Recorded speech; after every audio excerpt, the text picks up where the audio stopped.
जय जगन्नाथ समस्त को मोर स्वागत मो यूट्यूब चैनल को प्रीवियस क्लास रे हमें पढ़ी थिले इंटीजर्स विषय इवन नंबर विषय इंटीजर्स विषय मु टिके न आउथरे मन पके दउची इंटीजर्स टू टाइप्स रो गोटे है positive integers and other is negative integers positive integers जोटा को हमें धनात्मक पूर्ण संख्या कह जाए नंबर जते सब रहला 1 2 3 4 5 जोटा ना पॉजिटिव रे थिबो युक्त चिन्ह रे नेगेटिव ऋणात्मक पूर्ण संख्या जे नंबर गुडा का सब नेगेटिव रे थिबो that is negative integers even number पढ़िथिले हम जानि छी जहार जे डिजिट रो यूनिट प्लेस रे 0 2 4 6 8 एमति थाए से नंबर मध्य 2 द्वारा डिविजिबल हेउथिबो दैट इज इवन नंबर युग्म संख्या आज हमें पढ़िबा ऑड नंबर विषय ऑड मींस जेटा युग्म रो अपोजिट अयुग्म संख्या बा विषम संख्या हमें भी कहू विषम संख्या कौन जानी छे which is not divisible by 2 जोटा डिविजिबल 2 रे होबो सेला इवन नंबर बट जोटा डिविजिबल हेई परिबोनी दुई द्वारा विभाज्य हेई परिबोनी सेही संख्या गुडी को हमें कहिया ऑड नंबर बा विषम संख्या किस केस आसीबो हम केन जानिया जहार यूनिट प्लेस रे 1 3 5 7 एंड 9 थिबो सेही संख्या गुडी को हमें कहिबा odd number example for this 13 17 101 205 something जिते बड़ा संख्या हो ना कहीं छोट रो आरंभ करी बड़ा संख्या जहार यूनिट प्लेस रे वंस प्लेस रे जार एक घरे 1 3 5 7 एवं 9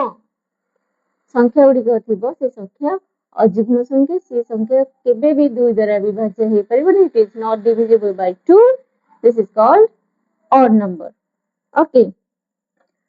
नेक्स्ट हमें पढ़िबा प्राइम नंबर प्राइम नंबर जोटा हमें ओडिया रे कहूचे मौलिक संख्या which are divisible by 1 and itself only that is called prime number मौलिक संख्या कौन जो संख्या एक द्वारा डिविजिबल एवं सेही संख्या ता माने सेही संख्याटी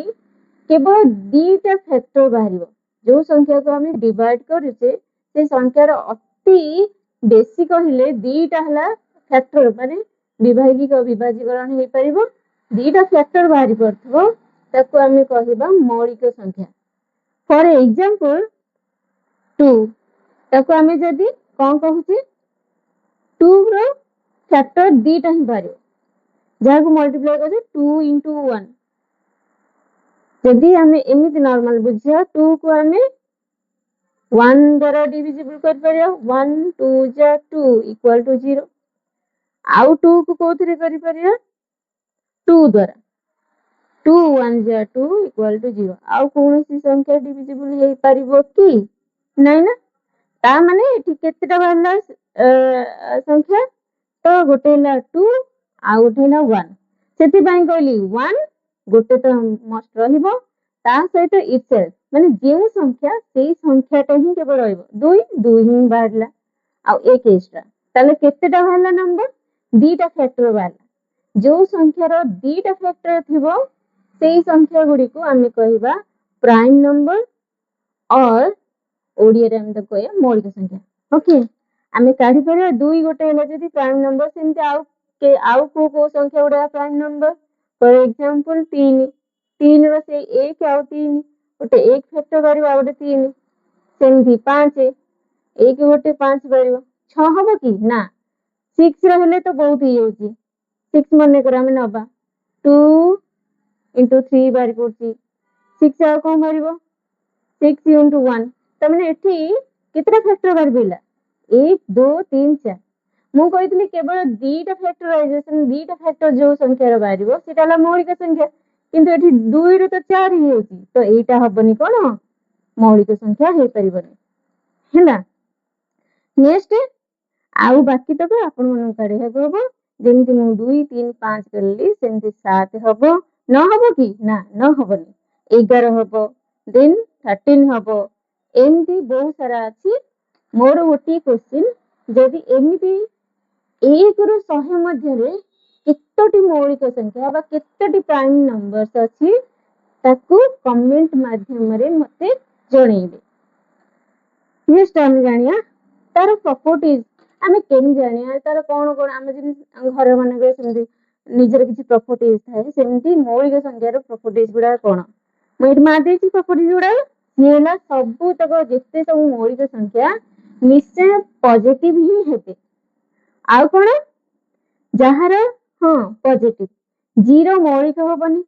କି 1 ବି ମୌଳିକ ସଂଖ୍ୟା ହବନି। ଆମେ ପ୍ରଥମରୁ ଜାଣିଛେ 0 ଗୋଟେ ଇନସିଗ୍ନିଫିକାଣ୍ଟ ନମ୍ବର, ଯୋଉଟା ନଗଣ୍ୟ ବୋଲି ଆମେ କହୁଛେ, ଯୋଉଟା ଗଣା ଯାଇପାରେ ନାହିଁ। 1 ତ କୋଉଥିରେ ଯିବନି, କାହିଁକିନା ତାର 2ଟା ଫ୍ୟାକ୍ଟରାଇଜେସନ ନାହିଁ, ଓନ୍ଲି 1, ତ ତାକୁ ମୌଳିକ ସଂଖ୍ୟା ନବନି। ଯଦି ଇଭିନ ପ୍ରାଇମ ନମ୍ବର କୁହାଯାଏ ସିଏ ତାହେଲେ କେବଳ 2। ଅଡ୍ ପ୍ରାଇମ ନମ୍ବର କହିଲେ ଲୋଏଷ୍ଟ, ସିଏ ହେଲା 3। ତ लोएस्ट ऑड प्राइम नंबर है 3, only even prime number equal to 2। बहुत सारा अच्छी आउ इवन रे केवल 2 रही जाउची, आउ एमिति कोनोसी संख्या नहीं जे प्राइम नंबर इवन ही हेतिबो, सब तक ऑड बाहरिबो। तो मु कहूची एई प्रॉपर्टीज गुडा भले कि मन रखी देबे। ता सहित टैक्स दिया हला 2 टू 100 जाए, 2 टू 100 भितर जिते गुड़िए मौलिक संख्या गुड़ाक अच्छी ताकू देखिकी मते कमेंट माध्यम जणेबे। जदि मो क्लास टा आपन भले लागुथाय ताले सब्सक्राइब और लाइक शेयर करिया को जमा भी भूलिबेनी। रहउची, नमस्कार।